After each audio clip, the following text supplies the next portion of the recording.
Welcome to Paneloids, Comic Books, and More, your favorite live stream, podcast, and Discord community. I'm your host, Pierre, and I'm joined today by my co-host, Jeremiah, and our producer, Kyle. I'm excited, Kyle. Very excited.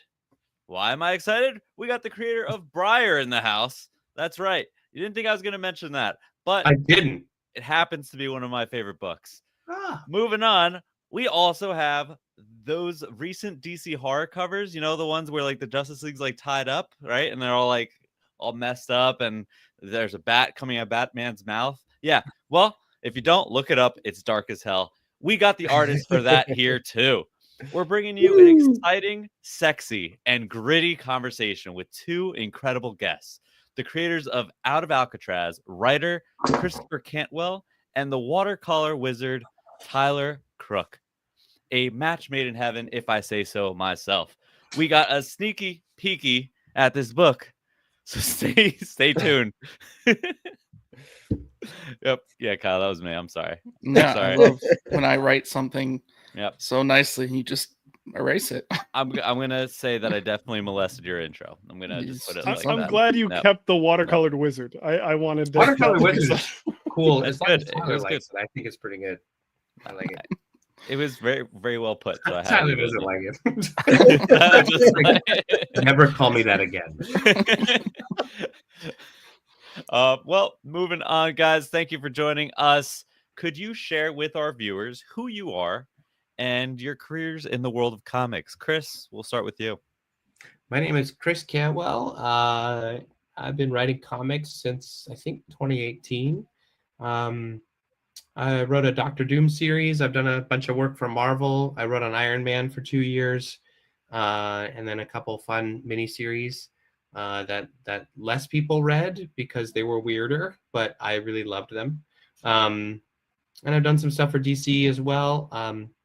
I've been on Star Trek, on the Star Trek Shared Universe line for the last 2 years, and then I've got a nice handful of creator-owned books, including Briar, which you mentioned, Pierre, and then most recently, and the one I'm very excited about, is this book Out of Alcatraz that's coming from Oni Press, with art by Tyler, 5 issues and a really, I don't know, just a really grounded story, something I haven't really tackled yet in comic books, and I'm just so over the moon with the book, and I'm really excited for it to get out there. And every day we get closer, I get giddy. And we're so close. I know, right? We're very close. We're gonna see next week. Yeah, I should be delivering like layouts and lettering for the final issue in just a couple days here. Jeez, that's Very crazy. exciting.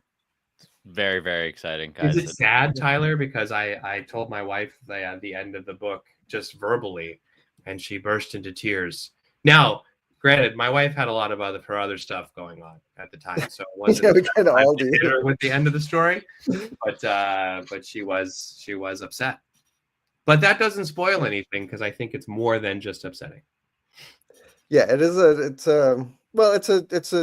I think at the root it's a noir book, so it's like the place where it lands is not it's not going to be not everybody wins. Yeah. Crime does not pay, you say. Crime does not pay, but other things also don't pay, I think, is what we've explored in this book. Yes. Yeah. Okay. Oh, should I go ahead and introduce myself? You do your yeah, let's get that. So I'm Tyler Crook, comic book artist and writer. I'm probably best known for my work on BPRD, Hell on Earth, Harrow County, and I did a bunch of books with Lemire in his Black Hammer line. I have a book that came out last year, The Lonesome Hunters, is a series that I wrote and drew myself. And I think my work is sort of best known as just for my watercolor work and doing everything by hand on paper with ink and watercolor. And my wizard powers. Yes, watercolor wizard. Yes. Yep, And, I was waiting for that. I was yeah, and I've been working on Alcatraz we've both been working on it for a little over a year now, and I am so excited for people to start seeing this book.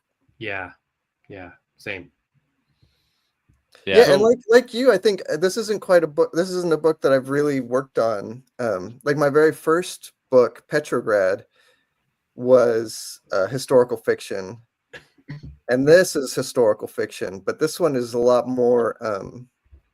I guess just because it's more contemporary, it feels like it's more grounded in reality more than. Yeah, it is the most any other grounded book. book I've done. I think comics, I there's always been this kind of elevated or genre element or superhero element or licensed element, where you really go heavily into and yes, the genre is crime, but it is a really kind of human story, and we didn't flinch from that, and I think that's cool.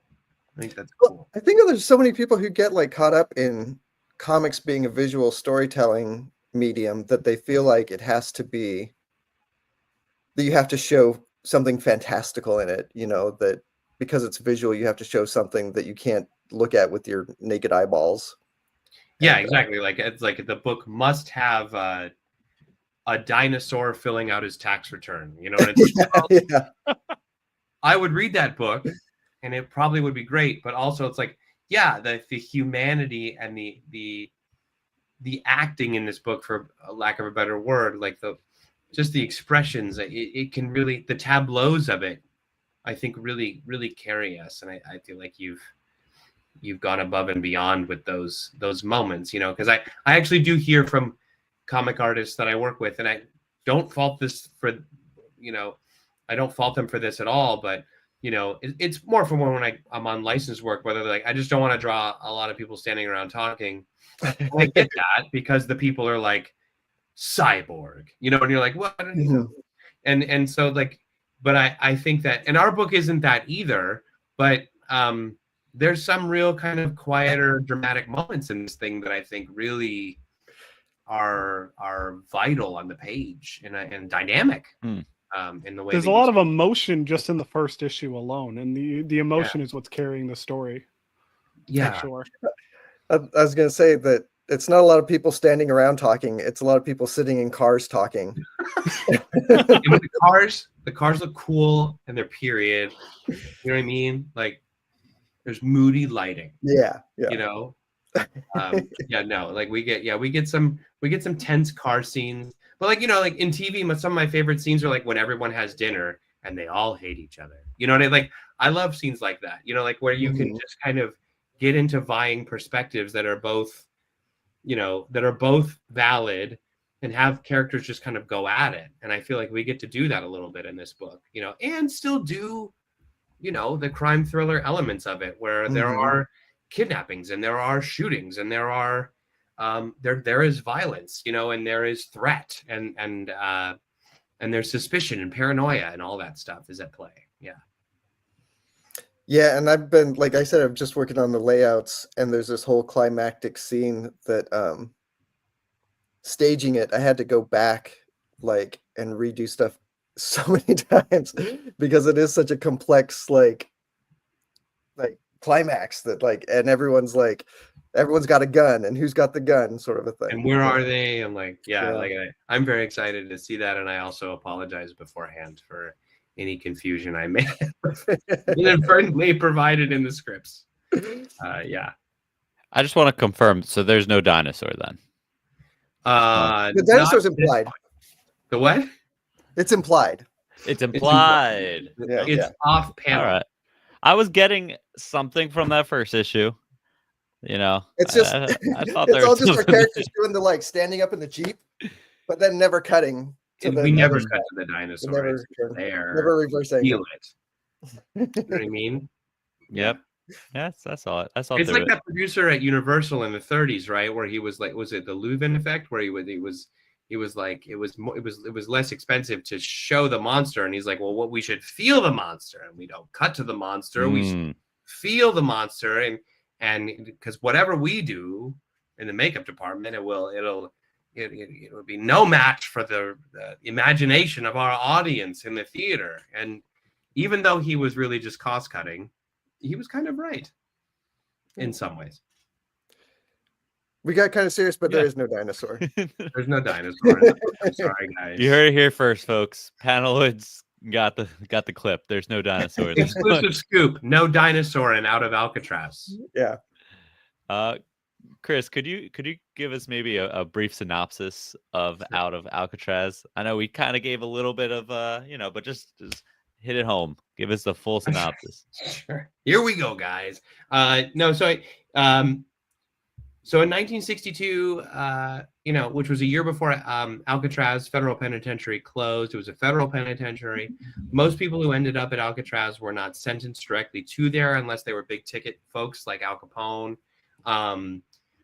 They were sentenced to Alcatraz because they had escaped from other prison facilities. So a lot of the people at Alcatraz were there because they were problematic in the correctional facilities they were being held in. And that was very much true for a guy named Frank Morris, who had a very high intellect and IQ, more than you would think from somebody who had been committing petty robberies since they were 13. And then the Anglin brothers, who were from Georgia, they also had escaped from a couple places. So the three of these guys, in addition to another guy named Alan West, found each other on Alcatraz and slowly but surely decided to hatch a plan to escape. Because I think part of the reason people do that in prison, or at least they used to, is it passes the time. But Frank came up with a pretty ingenious plan, and there had been many before that had failed. People drowned. There was a guy who stole a guard's uniform from the laundry unit because the guards lived on the island with their families, and then took the ferry back, and he was like, I did it. And then by the time the ferry arrived in San Francisco, all of the U.S. Marshals, FBI, and San Francisco police were just waiting for him. And so these are the three guys. Alan didn't make it for reasons to be maybe explained later. But the three guys, the Anglin brothers and Frank, had a pretty ingenious plan. Got off the island in the middle of the night, got across the bay, and disappeared. And the official government story, which was an FBI that was very much in the shadow of J. Edgar Hoover, still at the time, was really looking for a neat, sewn-up story of what happened. And so they said, these guys drowned, and there's no raft recovered, and there were no cars reported stolen in the area, and a freighter coming in from overseas into San Francisco Bay reported seeing a body floating as it passed under the bridge, and also we recovered John Anglin's wallet, so case closed, right? And it really put the public's mind at ease. But at the same time, a raft was found, pieces of a raft that were handmade. A car was stolen in Marin County that night.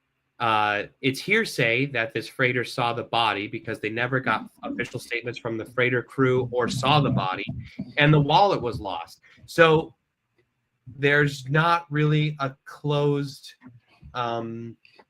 thread here in terms of what happened to those guys. And, there are even shows like Mythbusters, if people remember that show, where they scientifically did it. And they made it to Angel Island in the currents, and they said we would have made it to Angel Island, and that they could have gotten off there and gotten into Marin County. So the book is very much not about the escape necessarily. It starts with the escape because that's been covered, and it's a great Clint Eastwood movie, Escape from Alcatraz. But this is really about then what? Why don't we know where they are? If they did escape, what happened to them? And what might they have countered in 1962 California, and what was their larger plan beyond getting off the island? And so the whole book is really about that. It's about the character dynamics between men who are stuck together, and then maybe people who are helping them on the outside, and then those who are looking for them. And all of these characters, even the federal agents, are really looking for a chance at true American freedom, right? So you have fugitives, you have people who are disenfranchised, you have people who are closeted in this book, and right on the cusp of a kind of radical explosion in American culture. The post-war movement is waning and in a boiler pot ready to explode, and these people are all kind of coming together in this manhunt and encountering each other. So yeah, that's very much that's the soup to nuts story of this book, without giving it away. About how many hours / years of research did you do into this, Chris? Because you seem to have a very clear-cut idea of what happened. Just with the first issue alone, it felt like this is 100% what happened. Well, from what that's I was very reading. nice. I would take that as a huge compliment. It is a completely fictionalized, dramatized account that it sets up the characters, who are fictionalized versions of the characters, that allowed me to explore those themes I just talked about, right? The themes of freedom. Who gets to be free in America? Do any of us get to be free in America? What does that dream look like? What does that word mean to people in 1962 and now? And so I would say, like, hobby research for years, just because it's something that I've been long obsessed with, you know. But then as I got into the book, and it's something I actually wrote as a miniseries pilot in my other, you know, job as a screenwriter in 2019, a lot. So I read a lot about Frank Morris. I read a lot about the Anglin brothers, Alan West, the FBI investigation, the federal marshal or the U.S. Marshal investigation, how they did not cooperate or talk to each other, San Francisco PD investigation, the currents. I mean, like, but the thing that's fun is that all of that just really informs the characters we meet now on page 1 of the book, right? And the idea that I've long held on to is that our story is a story where the attempted escape changes them, and the America they discover as these fugitives changes them, and they don't know who they are anymore. And like their biographies and their Wikipedia pages kind of fall away into a kind of radical existential crisis that all of them are undergoing, right? And I read about past prison escapes, and the ones that are most successful are usually someone is helping from the outside. So we created that character out of whole cloth, and who might that be, right? And the so way I don't mean to cut you yeah. off, but like with you explaining everything that you're talking about right now, in terms of like the time period being just as important to the story as everything else, minor spoiler of sorts, that character is not white. And I Yes. thought that was such a wonderful touch, because it adds a whole nother layer to the dichotomy of the relationships between all of these characters that we're introduced to. So that alone, especially in that scene, not to spoil anything, where the helper is beginning the process of helping, they kind of get talked to in a way that you would expect it to be in a different kind of situation. Yes. And I thought that was so well done. To thank go you. back to the beginning of this conversation, there's only one splash page in this whole first issue that we got to read. And although it is like important to the story, it's not overblown in any way. It's done incredibly well, and it does a great job of establishing the scene at the very beginning of the book. So moving over to Tyler, doing a historical fiction book, did you feel like it was easier for character design, more difficult for character design because you had to get them like relatively spot on, or did you get to have your own liberties with it all? I don't know. It's just a different beast than a book where you're making up like monsters and stuff. I love historical fiction stuff. I love stories where the time and place is so distinct that that it informs the characters. You know, like Petrograd was like that. Harrow County was like that. Out of Alcatraz is like that. It's like this story couldn't have taken place set in the 90s. You know what I mean? Like it had to be in the 60s, and in the early 60s even. You know, and so the research for that stuff. Like really, it's kind of fun, and it was sort of bedeviled by the internet turning into like just a terrible search platform anymore. Like there's nothing where you can search and do image searches that's like helpful anymore. So like there's stuff that I did, like I bought off of eBay, I bought a yearbook for the Fresno State 1962, so I could like get everyone's hairdos right. You know, it's just like page after page of awesome 60s hairdos. And then yeah, just doing a lot of trying to find the fashions and stuff. And that stuff is really fun. I mean, I like that part of making comics, is researching what things look like. Did that answer your question? I don't actually remember. Did, what yes. No, it did. It did. So, like, doing historical fiction, I mean, I was a history major in college. Like, I absolutely love history and being able to play with all the pieces. And one of the best parts about doing historical fiction is you can look at a piece and be like, this is a possibility. If we had every answer to every question in the universe, this could be possible. And that's what this book feels like, for sure, especially with this first issue that we got to read. Is there any other aspects of the historical fiction genre that you guys feel makes this book kind of go over the top? I mean, for me, the escape is itself really interesting.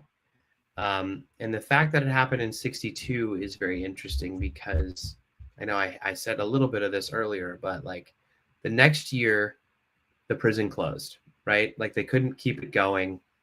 The story may have contributed to it.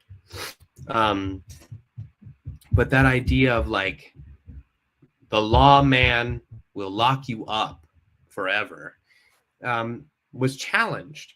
And then later that next year, the president was killed. And then you start that whole snowball effect of the civil rights movement and Malcolm X and Martin Luther King and marches and violence. And you get this complete deconstruction of post-war America, right? Which is the, 45 on into the 50s, the GI Bill, all of that stuff.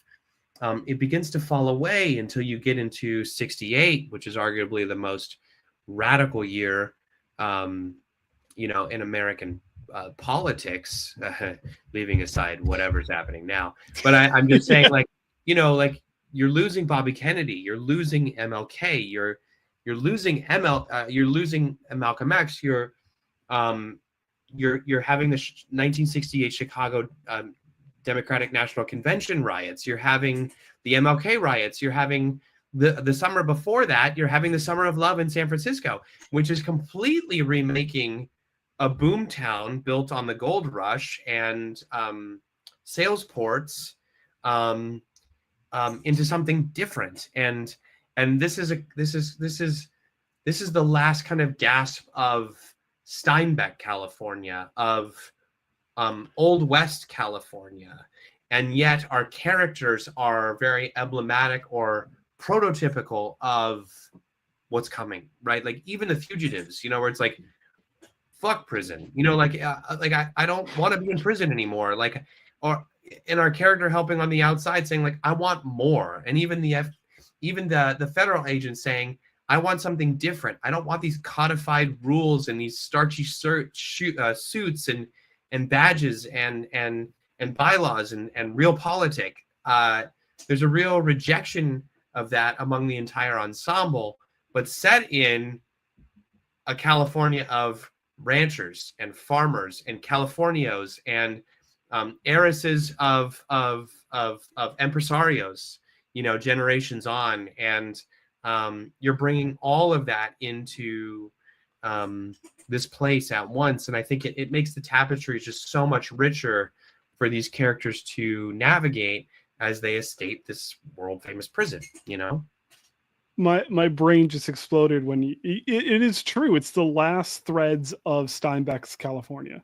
And as we transition into this new age of sorts, especially in that area specifically, and with you just saying that, I can taste it in this first issue, with everything that happens with these characters.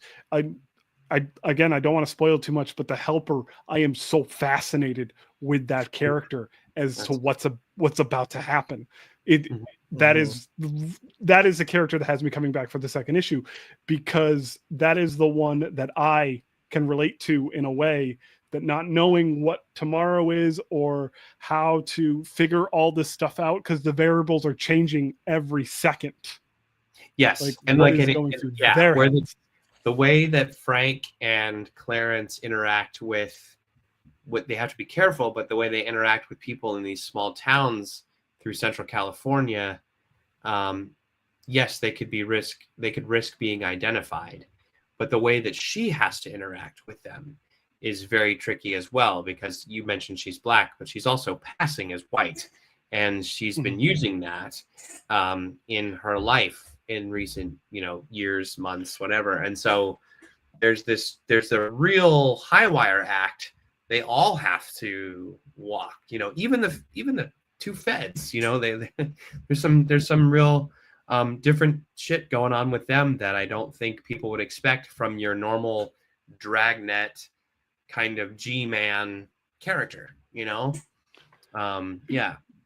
One of the things I was being careful about was to not reveal the gender of the helper, because also the fact that it is a woman makes it that much more interesting, because at a time where women still couldn't get credit cards, she's acting very independently against what is the cultural norm at that time specifically. And yes, she is, that is something that is mentioned. She's passing as white, but she is a Black woman. And that affects the different characters in different ways. And it's so fucking well done. And, God damn it. Finish this so I can just get it all at once. Tyler, the work that you did with the secondary characters, and when Chris just mentioned the feds, the scenes from their living room, I felt like I was in the 60s. The fucking couch design, that alone, you guys blew it away with the research for this book. Yeah, that stuff's fun, man. I just love trying to. It's like every panel is an opportunity to remind someone that you're in the 60s. I did have to go. I even went and bought. Oh, it's gone. I went and bought this. So my God. That's awesome. So I could get this right, which was impossible to do without being able to take a photo of myself, That's funny. So good.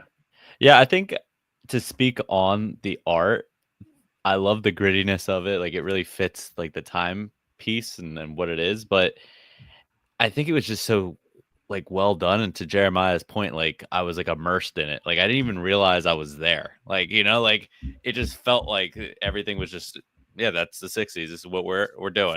It was so smoothly done, throughout the thing. Everything was in place where it needed to be. It was incredible, really.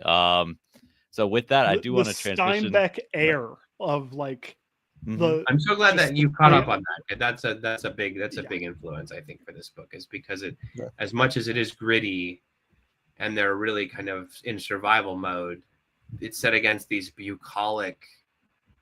California is this way, and I know, Tyler, you grew up here, but you kind of just stumble into these panoramas that are at once mundane because you're living your life around you, and then you look up, and there are the mountains, and there are the snow caps of Shasta, and there are the, there's the Kern River cutting through half the state, and it's just, I don't know. I think it's fun to do that, to show petty violence and agenda set against, for lack of a better word, God's country. You know what I mean? The end all be all of Go West, young man. To stop hijacking this, I know Kyle's going to give me shit for saying this, but it feels like the Mountain Goats could make a soundtrack to this comic book. And I don't know if anyone else listens to the Mountain Goats except for me, but yeah. I mean, I could make a whole song that lays out the script like that. I could see that. Sure. Just John Darnell just synopsizes to all 5 issues. Yeah. Over 7 minutes. I literally have a Mountain Goats tattoo. So okay, what does it say? What does it say? I am healthy, I am whole, but I have poor impulse control. Riches and wonders, all hail West Texas, which turns 23 today. Oh really? Is it really? Is today the anniversary of West Texas? That was is that his last cassette tape boombox album? Yep. Yeah, my son and I, who's 11, he's in 6th grade. we've worked our way through all of the lo-fi albums, and I think now we're on, what is it? Is it Tallahassee? Yes. The You first are a studio great album? father. I just want you to know that you are an A+ father. Yeah. And We're on if you ever want to Tallahassee and adopt a Sunset child, Tree, I think. Yeah, like, but he's, I mean, my Yeah. son is, it's funny because I lived in Claremont, way outside of LA, and the town next to Claremont is Montclair, where John Darnell grew up, and where Wolf and White Van is set, his novel. And so it's which wild that to is kind of such a drive good around book there, as and well. I see how you and like there are streets that no one cares about, where we used to live, that my kids will hear them in songs and go, oh my God, like Mills Avenue, like, like Indian Hill, like I'm so happy right now. they love him. Yeah. Like, my son's a big fan. Have you guys seen or listened to the podcast for Only Listen to Mountain Goats? Yeah. Oh, no. yeah. Is there a 100%. podcast? Yeah, it's really great. It's a guy interviews Chris Darnell, and they just go. Each episode is one song by song, through All Hail West Texas, and then they do a follow-up where they just hit like big songs from Tallahassee and Sunset Tree and whatnot. But if you want like really, really good insight into All Hail West Texas, that first volume of that podcast, I Only Listen to the Mountain Goats, is absolutely fantastic. I've seen them 8 times in the past year and a half. So a little obsessed. Nice. But anyways, we should get back to the book because Kyle's giving me evil eyes. So I'll let Pierre take it. Yeah, which I was like, let's take a look at the covers. Let's take a look at the covers. No segue. Pierre got up in the middle of that. I thought you were walking out, but you just went to let your the dogs were crying in the background. Right. I was like, I can't just do this. They're just crying. Like, I heard the little one make a noise, and I was like, this is too much. This is too much for me. So I didn't plan this well. So we're going to be a little covered. But this is cover A. Mm-hmm. Gorgeous Everyone cover. say something nice. Cover A. Ooh, I mean, Tyler, you correct me if I'm wrong, but like I feel like you pulled a lot from like 60s crime movie literature and like fronts and posters, and most of these are like in sort of, they're not like I didn't swipe the design from anything, but they're all sort of like inspired by. I think this one started with God, I can't even remember now. Like I think this one might have been originally like a Psycho thing where it had the radiating. Yeah, it's Saul Bass to it. Yeah, like it's got a Saul Bass vibe. Yeah. So cool. Yeah, I love the color, and I love the font that you're using on that too. It just like really just works so well with the whole thing. Oh, thanks. Yeah, and like the I California have underneath the Alcatraz. Yes. Mm-hmm. Yeah, and I love that kind of lettering too. That was really like everywhere in the 60s, the 50s and 60s, where it's like they just tried to squish the letters together as tight as they could, like the way out is, where the T reaches out over the U and stuff. Like I think that's just lovely. I would love this as a poster. Just like, I don't know. It feels like a movie poster. Like it feels nice. Like every, I don't know, from that time. The fold line does it for me. Like that's nice little touch. Yeah, that's so funny. The fold line. That's good. Yep. All right, we got cover B. Oh yeah, and the orange groves. Who did that? Oh man, I can't remember everyone's names. I'd have to. I was like, can I make this bigger? Hold on, I might have them over here. I think our editor might be watching. Hop in the chat. Yeah, this harkens to a moment in the first issue where they're actually going through an orange grove, and Frank stops to eat one, like a fresh orange, which is going to taste a lot different from a prison orange or a grocery store orange, and like an orange from California. Prison oranges. Yeah. Yes. I believe it is Dominguez. It's beautiful. Yeah. I love the. Yeah, I use it for the thumbnail. This one was pretty cool. We have cover. I don't know what cover this is. We have this one. Mm-hmm. Yeah, much more getting off the raft. This is Berzo. And he was able to capture the emotion that you guys convey in the first issue on this cover specifically. And the I dynamic love that. between the two guys, right? I think like Yeah. So Frank good. very much in charge, and Clarence. I don't want to give anything away, but Clarence is Clarence. The idea of is Clarence a liability to this whole operation? You know, that's a big part of this story. Yeah, I love that whole. I love scene these. These kind are of your between- these are your character sketches. These are the first pieces Oh, of Yeah, art. this is really cool. This is a Yeah, 1 in 10, I believe. Yes, based this on is the a 1 in mug 10. based on the mugshots, and they're just Yeah. so good. Yeah, I sort of like I started with these guys to be like to try to get a sense of like how I would draw these guys in the book, and then which is the case. This is the case with every character design I've ever done. Is like I'll design them, I'll spend a bunch of time like figuring out how to do turnarounds and stuff, and then the instant they get put in the story, it's like they're going to look different. As soon as I feel like the story puts this any really sort of links demand through. I feel like on- there's a thread through this of these. Yeah, no, I definitely, and I referred back to these regularly, but they definitely, like Clarence in particular, I think I presented him as much younger Mhm. looking through most of the book. Yes. Yeah, but he's like kind of like there's like a weather worn and weariness Mhm. and a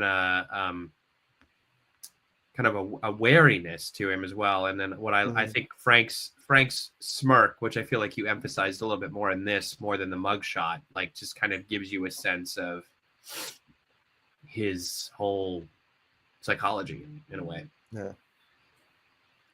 You know, early on, we I think I told you in an email that I couldn't find any photos of him outside of prison, Yeah. and I actually did find one. Oh, really? Yeah, and when I found it, that's why he starts to have like a little dangle down. Oh, Because in the interesting. photo, his hair was a little more like Elvis Presley shook out kind of. Right. Yeah. Yeah, that's interesting. Well, I like and This that one's one gorgeous too. That is- yellow is just like. Nice. oof. Oh, these names. Yellow are killing comic me. covers just scream classic because like Yeah.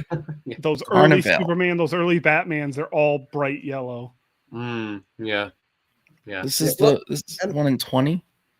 There's also something about when you're looking at a wall of comics, it's like the comic that's a single A single color. color yeah. like this is gonna just jump the out. in a way confidence that- of it, I think, is fantastic.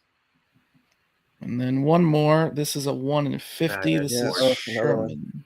Yeah, that looming lighthouse. Just even as they're miles from Alcatraz is cool and just gives you a sense of they never They're still feel watching. safe. Yeah. Yeah, you know what I mean? Like that's the whole book is they just don't they have these fleeting moments, but it's it doesn't end there, you know? Mm.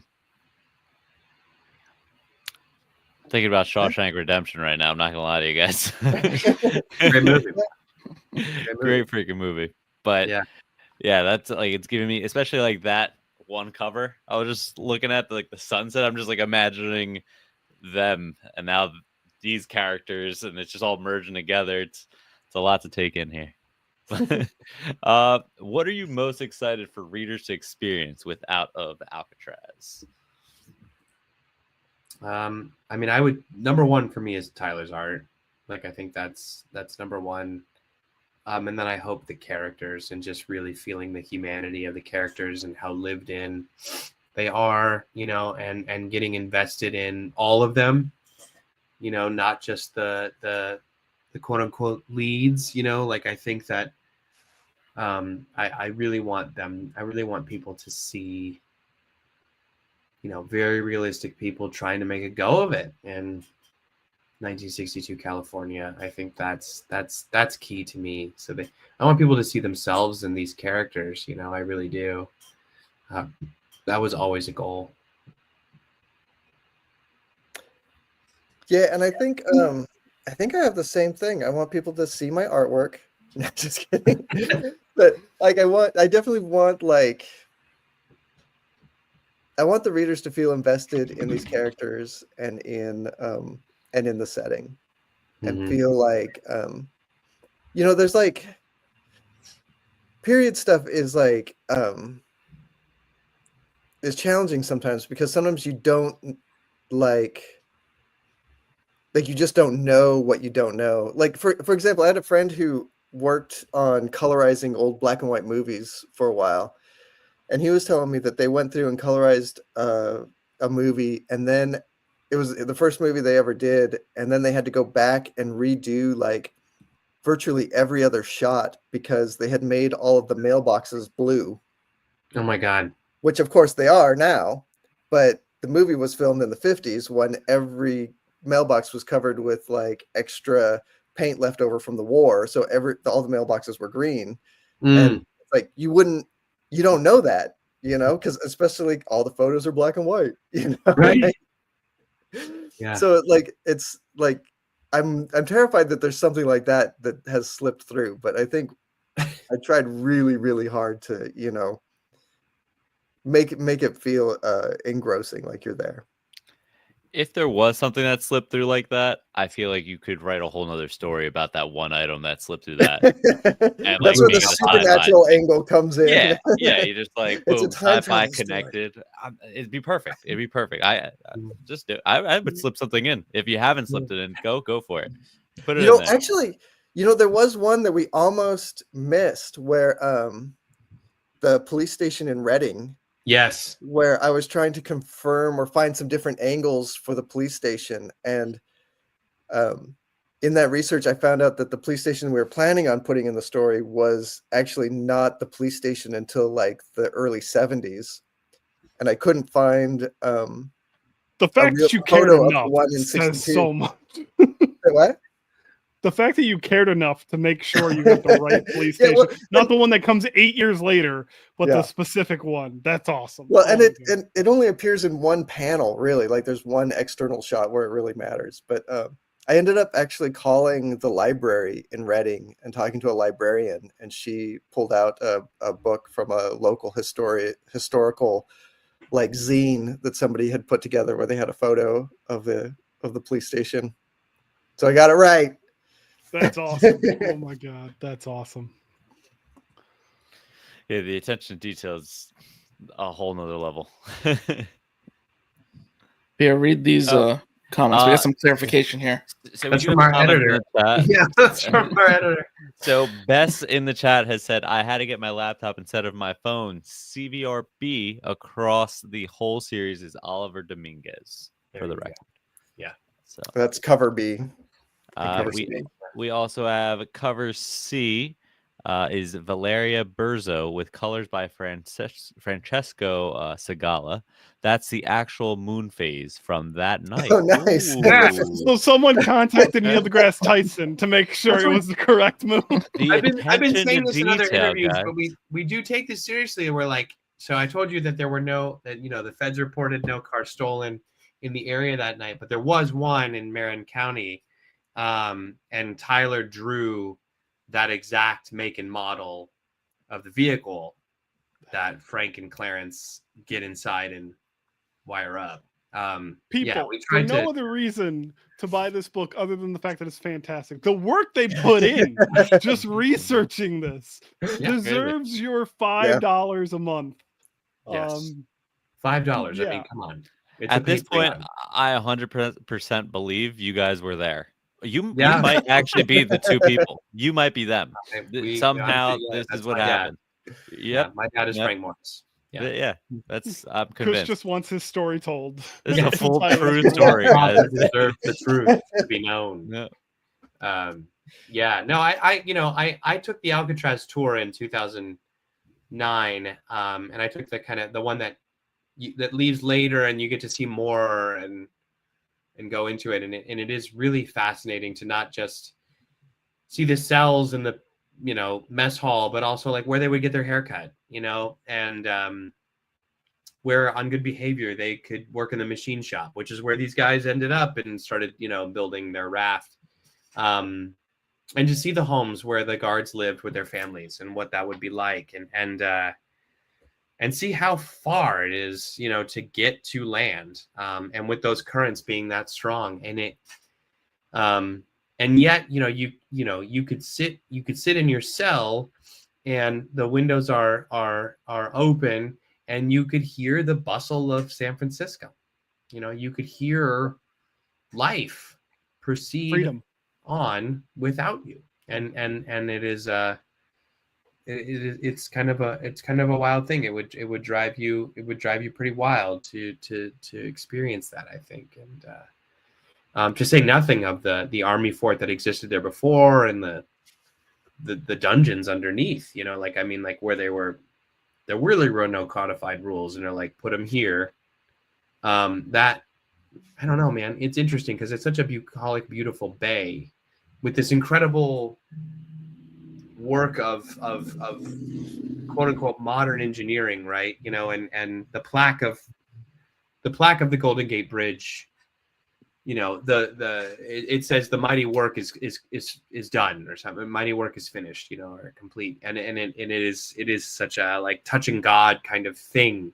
And the teams that start on the San Francisco side and repaint the bridge emergency orange carefully, you know, vermilion, all the way across to Marin. And as soon as they're done, a month or 2 months later, they just immediately start over, right, and continue, because the oxidation and the elements are so rough on that bridge. And then, but from the bridge you can see, and here's where we imprisoned some violent men. You know what I mean? And promised them that they would never leave. And it's just so wild, the dichotomy of that, like, in that, just that single bay, you know. It's really interesting. Yeah, it's fascinating. At least they got to eat lobster every day. So I don't know if it was, or was that, like, did they in San Francisco at Alcatraz? Because it was so cheap. It's what they fed the prisoners the majority of the day, because they could fish it super easily, because there was a huge lobster boom in the 50s and 60s in San Francisco. Oh, see, you taught me something. I didn't know that. I knew that. I knew it was a prisoner food on the East Coast in, like, Nova Scotia and Halifax, but, like, I had no idea that they were still doing that in Alcatraz. That's funny. Yeah. So this is going to be 5 issues we're aware of. Could you see doing a sequel series? Would there be a different historical event that you guys would like to tackle, possibly? It's definitely. I don't think there's definitely not a sequel series. They're gonna have to break out of an even tougher prison. Well, there was 8 seasons of the TV show Prison Break. We can get out of that. Yeah, I think. Yeah, no, it was always conceived in my head as a limited. You know, and it has a very definitive ending without giving anything away.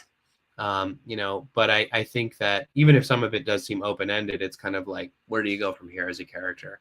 And I think that, you know, I'm happy to kind of just say the end, you know, and then have it be collected nicely by Oni and shared in the fall, and then people can just sit and read it from start to finish. I think will be quite, I hope, potent for the reader. In terms of historical events, you know, there are some that are, I think, fascinating. I won't go too far into this, but, like, my joke with Tyler is the Boston molasses disaster. I don't think we're going to do a graphic novel about that, although terrifying for the people at the time.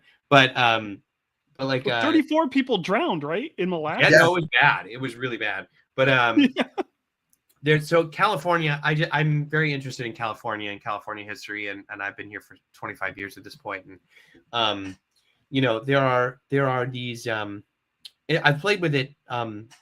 It's something I played with in script form and never really kind of fully realized. But there was a spate of freeway disappearances of young women whose cars would run out of gas, or they'd have car trouble on the 101 freeway or different freeways in the Los Angeles area and Hollywood in the mid to late 60s into the early 70s, coupled with some unsolved murders in the Hollywood Hills area. And it is interesting to look at that history and go, what the fuck happened? And also, the answer is more obvious of, why do we just forget about this? You know, and it's kind of like, well, you know, she was 17. She was out later than she was supposed to be. She was at a party. Like, you know, one of these women got the reason why there are call boxes on the LA freeways for stranded motorists is because of this woman, because cops came by. She was stalled. They talked to her. She's like, oh, I called my parents in Silver Lake. They're on their way. I caught my sister. My dad's going to be home soon, so he'll be here. And they said, okay. They came back around. When they came back around the second time, there was a man in a Corvette parked in front of her with her hood open, helping her. And then when they came back a third time, just her car was there. The Corvette was gone. And they're like, oh, that guy took her to the... But he didn't take her home. And she's gone. And there's... it's an unsolved disappearance. And there's 3 or 4 of those along the 101 freeway that I've long been fascinated with. And also just feel like they didn't get the attention of things like the Zodiac or this. Mm-hmm. You know what I mean? Like, or the Manson murder. It's like, there's a spate of normal young people living their lives, and they just kind of get wiped off the map. And that still happens, right? Like that's still happening.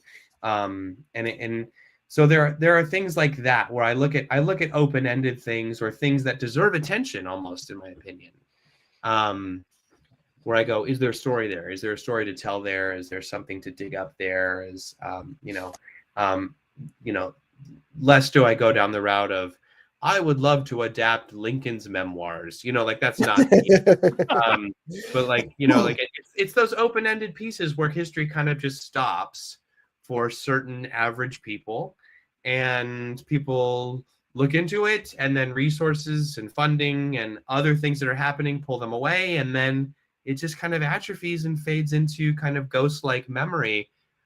And yet this woman worked at the Pier 1 Imports on Hollywood Boulevard, Hollywood or Sunset, I can't remember, Hollywood maybe, in late 60s, and the Pier 1 is still there.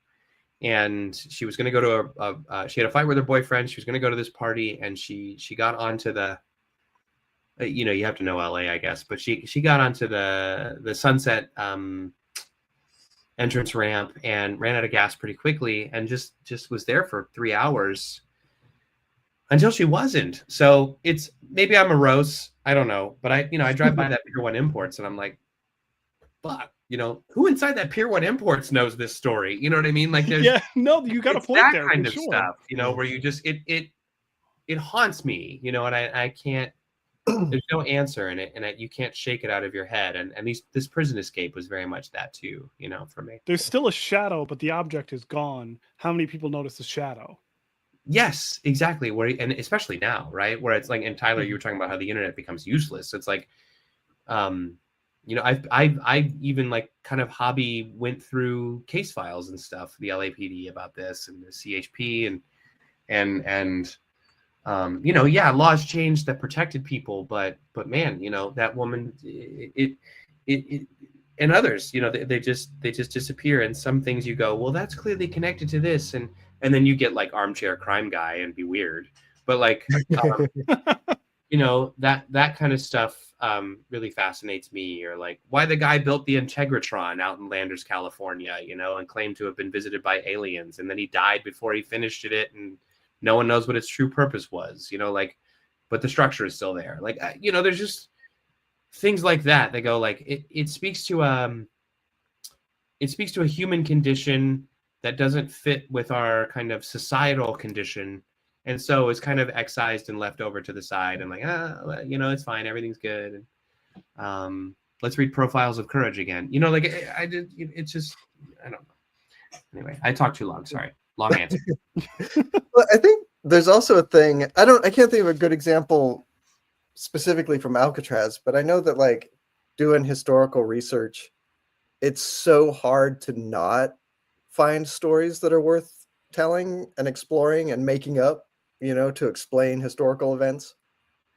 Like when we were working on Petrograd, me and Phil Gillette, like in the research for that, we came across some other stories from the Russian Revolution that I am still like just dying to like get to one of these days, because there was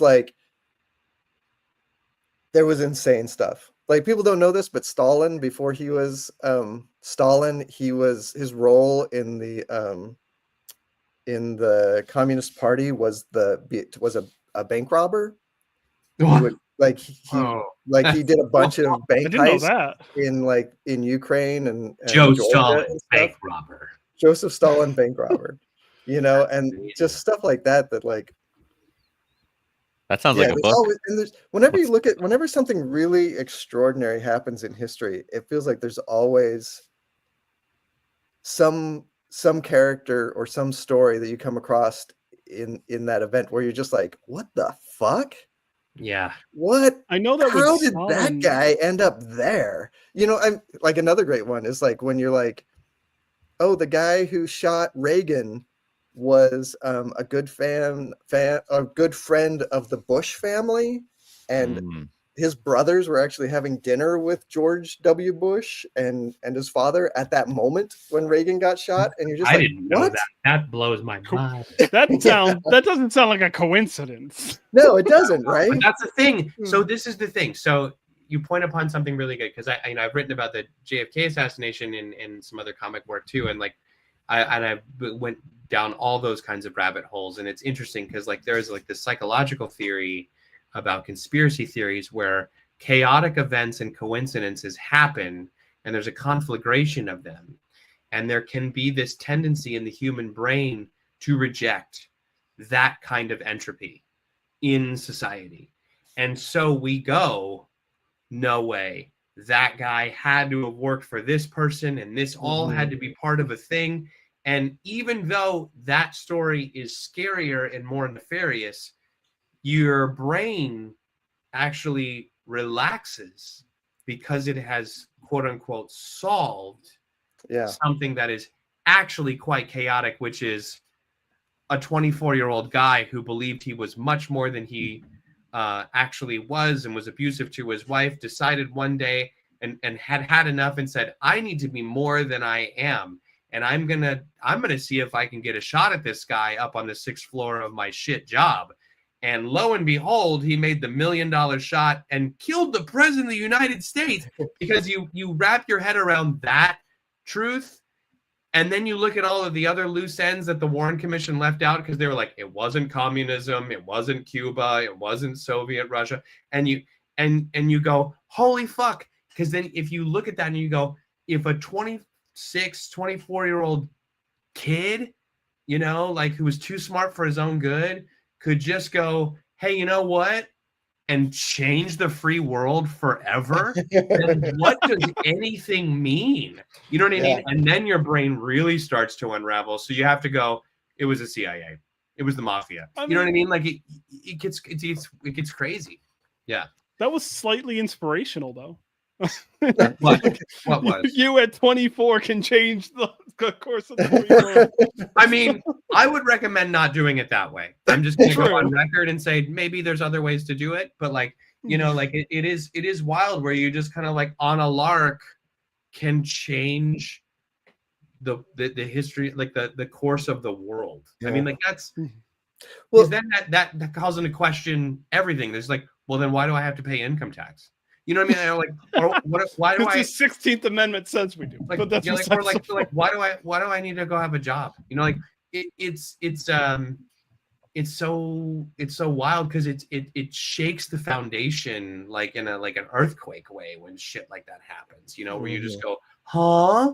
And I think that like it'd be like where it's like Alcatraz, it is an indomitable panopticon fortress, and our worst of the worst, will be housed here for life. And gone is the era of the highwayman and bank robber and Bonnie and Clyde. and lo and behold, like 3 assholes are like, hey, in the machine shop, you want to stitch together some water bottles? I think we could get off the island. And maybe they did. You know what I mean? It's like, that's crazy. Yeah. Yeah. There's a lot of crazy events out there that I feel like we can really dive into. Like and we live in a moment where, well, we have been in this moment for a long time, but it's like we live in this moment where everything is evidence. I was talking to a guy. I was just out on a morning walk and was talking to some guy here in town, and he started telling me about the chemtrails, and he's like. And his evidence was like, when I step outside, my nose starts to stuff up and my eyes start to get watery. And he started describing hay fever, and I'm just like, okay, yeah, I guess that's evidence of chemtrails.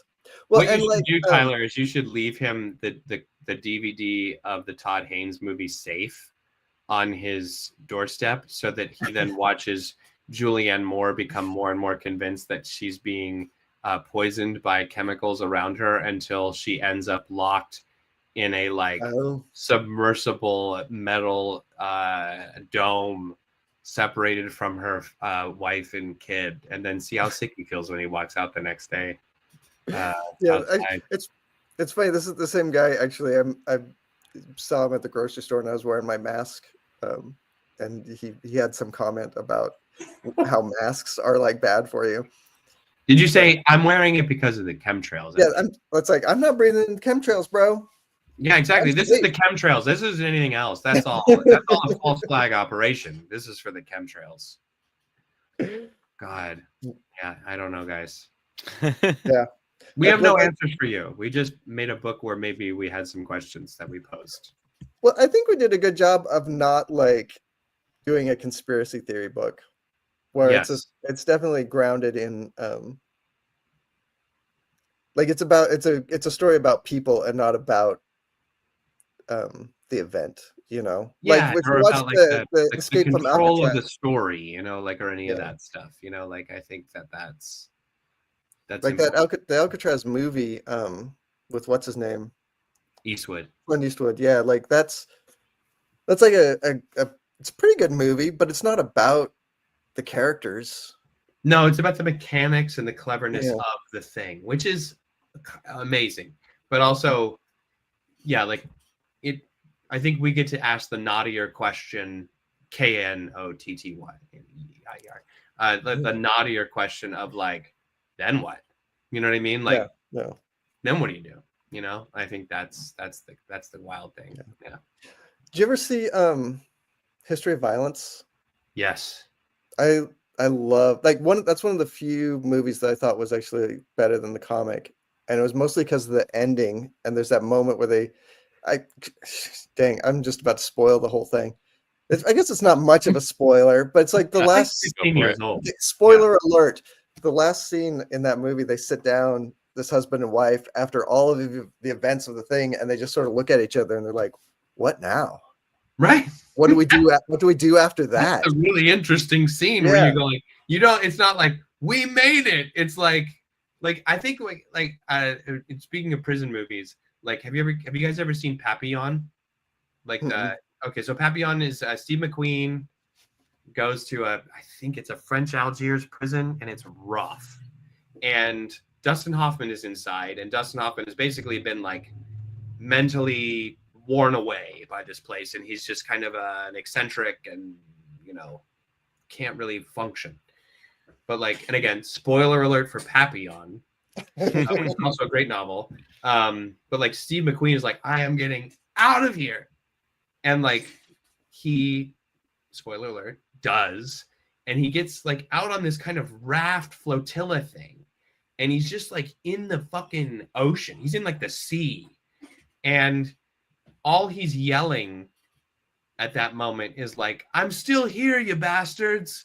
I'm still here. And it's you don't know if he's going to drown, make it, get arrested when he lands, whatever. But it's he did it. It's without even realizing it consciously, he did it just to prove he couldn't be held and that he was still alive and still visible in the world. Right. And it's this incredible, apotheosis for this man, I don't know. Yeah, I don't know what we're talking about, guys. We're just talking about some crazy shit. I don't know. Yeah. That was just reminding me of there's that scene in the Liam Neeson movie, The Gray. Oh, I love that movie. That's that's one of those movies that I don't feel like it's great, but I love it, it's all because of that one scene. But it's that one scene where there are moments that are holy shit. Yeah. Yeah. There are moments that are that kind of blow your mind. Yeah. Yeah. Yeah. That's the scene where he's everyone else is dead and Liam Neeson thinks he's about to die, and he says to God, do something, like prove that you exist, come down here, help me in some way. And nothing happens. And he finally gets up and he's like, fuck it, I'll do it myself. Just like, yes. And then he like goes and fights wolves. It's like, Yeah. awesome. Speaking of Liam Neeson, speaking of everything that we've just been talking about, Pierre, would you like to go with the next question? Sorry. Yeah. No, if out of Alcatraz were picked up by a studio, who would you cast as your characters? I guess. Yeah, I don't know if you gave it any thought, or it's always kind of fun. Tyler, do you want to start with this one? I know how you feel about. I was telling them before. I was telling them before you got here that like I just am so not a casting guy. I'm trying to I was like gonna crack a joke that we should get the guy from Dune, but I can't even remember his name. Kyle MacLachlan? No, Timothy Chalamet? Timothy, Yeah, Chalamet, and then the guy who played Spider-Man. Andrew Garfield? Tom Holland, Timothy Tom Chalamet. Holland. Oh, this would be good. This would be Tobey good. Maguire. They should all play him. I think that like we talked about this, and like this is always kind of churning in the background with comic projects, which is like, how do we set it up, guys? And listen, our guys are working, they're sincere and they're excited about it. But like, and then like in working in that world, it's tough because like, I think there, an idea that was floated that I thought was like, oh man, was like Robert Pattinson as Frank Morris. So I thought was a really cool idea. I don't know if Tyler agrees, but like, I thought like, given what he's doing now with like, what is it called? Frankie 17 and like some of the other work he does, like he just takes really kind of big risks. It's funny. When I wrote this as a pilot before this ever became a comic book, and I took it out to a couple places. I took it to an actor that I'm close with because he was in my show that I did for 4 seasons.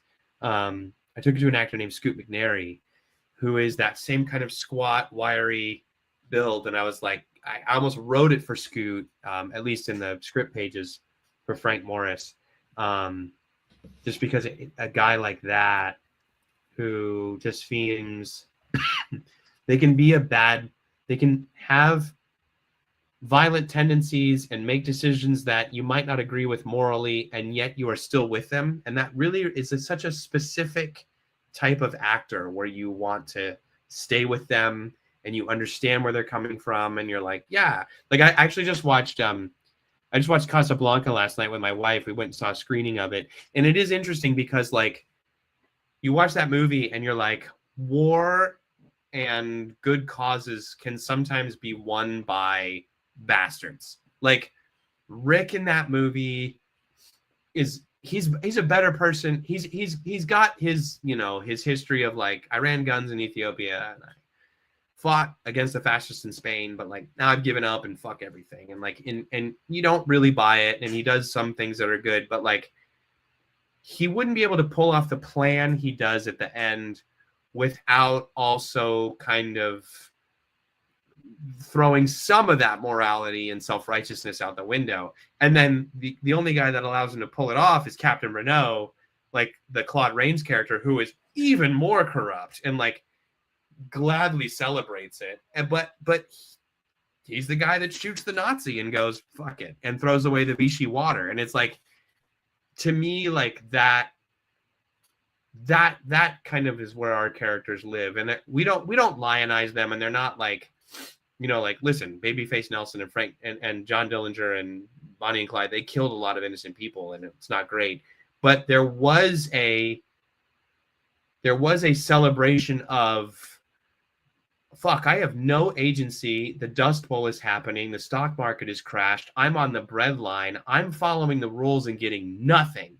And these people are bucking the rules, and they're kind of larger than life. And there's this kind of like American, it's like a twisting of the American mythos in a way, right? Where you go the rugged individual, and you go like the rugged individual taken all the way to the extreme. You get Rick Blaine in Casablanca, but you also get like Babyface Nelson, who is probably a sociopath. You know what I mean? Like it's it's interesting, like, and you take the American Individual all the way to, you know, extreme, and you get some pretty notorious folks that are in charge of a lot of shit that we're all dealing with right now. You know what I mean? Like, it's interesting to watch the spectrum of American individualism, you know, fall one way and go towards the other. Because, you know, you can say, you know, Martin Luther King stood up and said, "I'm done," you know, and Rosa Parks. And then you can also say, this person believes so much in themselves and no one else that they went, whatever I do is right. And they were rewarded. You know, it's interesting. And then there are the people that kind of fall in between, you know, and all of that context. Yeah.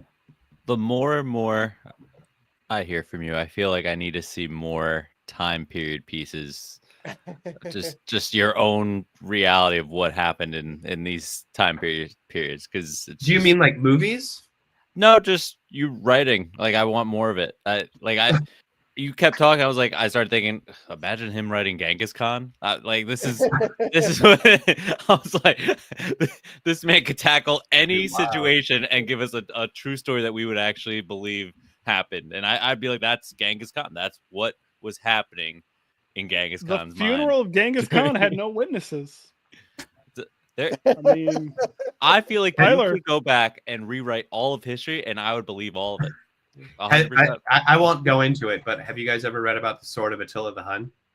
Nope. But when you write it, I will, and I'll believe all of it. Enjoy. Yeah, it's pretty wild. Yeah. Anyway, that's our comic book, guys. I don't. Talked about some crazy shit. Yeah. I guess we have a couple.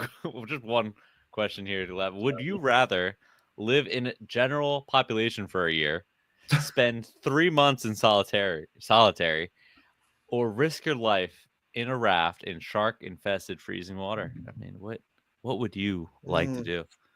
Now, imagine yourselves both together in this situation. Wait, so are we cellmates? You might be. Maybe you were working on making a raft together. I don't know. You're in adjacent cells. How about that? You're not cellmates, you're in adjacent cells. I think we would be general population. We'd be working on a raft.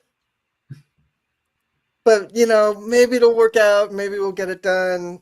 Yeah, we never really get it across the line. It's just like, shit, I don't know. Like, yeah, you want to be like the Andy Dufresne who takes everyone down and has the rock hammer and the patience, right? But like, I don't know. Like, that's a situation where you go into it and I feel like you just don't know who you are in something that extreme, you know? Like, part of me goes solitary, but then I think of like, this is another Alcatraz story, but like, there's a movie called Murder in the First, and I can't remember the name of the convict who spent way too long in solitary confinement, like 2 years, and it broke him.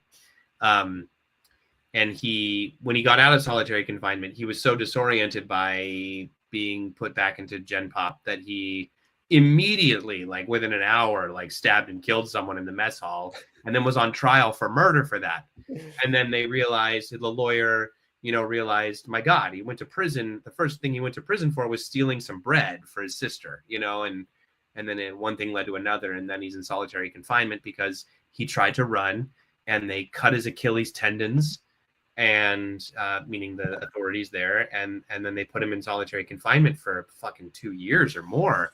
And I think about he traced, with his finger, he traced and made grooves of a baseball diamond in the floor of the solitary cell, and he would play imaginary baseball games and commentate on them as and you look at that and go like, that is such a heartbreaking form of psychosis inflicted upon him by cruel and unusual punishment, but yet also this kind of beautiful American survival mechanism, you know, and escapism, yeah. You know, and like, so I don't know. I probably wouldn't make it anywhere. I gotta be honest. I don't think I have it in me. I'd probably like say the wrong thing to somebody and then just get like shivved, or like I don't know, like try to do something and then be dead, or I don't know, like, or just not be able to take it, or maybe, you know, you become the Birdman. You know, you're 60 years old and you've read every book in the library 4 times, and you got a bunch of pigeons, and you stab a guy in the eye with a fork. You know, like, I don't know, you know, because he looks at you wrong. I mean, it's a fucking. That's the other thing, like, about this book that Tyler and I were talking about, and we've been talking about his interviews, is like, this book is also about, like, there's like the myth of rehabilitation, right? Like, there's right, you're caging human beings and you're locking them away so that the rest of us can pretend they don't exist anymore. And I think that gets to the people inside in certain ways. And for Frank Morris and the Anglins, it was like, I'm coming back. You know what I mean? Like, I deserve a life too. And I think that kind of calling into question that rehabilitation, and is that possible? And it is. And there are amazing stories of that. But I don't know if it's really a systemic, healthy, robust program that allows for those things to occur within human beings inside. So this book is about so much, it's brimming, guys. The themes pouring out of this book. My God. Over and over and over again. That being said, would either of you gentlemen like to plug any of your other work really quick? You want to go first, Chris? You got a fun thing coming. Yeah, you go. You go first. Okay. I don't really have anything other than Alcatraz to that I can talk about just yet. The only thing I really got going on the regular is I do a live stream on YouTube every Friday night at 7 p.m. Pacific time, where we just do some art and hang out and talk. And it's like it is the comic book cool down. It is what is your channel? Low effort, low stress, and especially after a week of news, like just tuning into Tyler's live stream and watching him just draw. It's fucking. This isn't meant to be offensive, but it's like Bob Ross if it was like fucking edgy and cool with a better host. And I liked Bob Ross. I don't know. It's just like it kind of like it's like a communion. I like it a lot. I actually slapped the devil into my brushes. You don't do the periwinkle blue off the fucking periwinkle blue. We got to get that off there. You know, I missed that guy. I have a show that I show ran. I was a EP executive producer and head writer on, along with a partner named Victor Laval, who's a novelist, and he was an EP showrunner with me, and the creator of the show. It's called Devil in Silver. We shot it all last summer and fall in New York City. It's the 3rd season of The Terror on AMC. It will premiere in the late summer, early fall, most likely. I have no idea. It's 6 episodes, so it's just one contained story, like every season of The Terror. But this one is based on Victor's book called The Devil in Silver, and it's about a man who lives in Queens, and he's played by Dan Stevens, and he gets into an altercation with his girlfriend's ex-husband that turns violent, and then police intervene. He doesn't know they're police, so he swings on a cop. Don't do that in America. And they grab him. It's late, and they don't want to do the paperwork, so they put him on a 72-hour hold in an inner city behavioral unit that's really kind of down at the seams. And he encounters the patients. He encounters the staff. He's also kind of just robbed of his agency, which has never happened to him before as kind of a white male. And then he discovers slowly but surely that there's something even worse living within the walls of this place and the history of this place.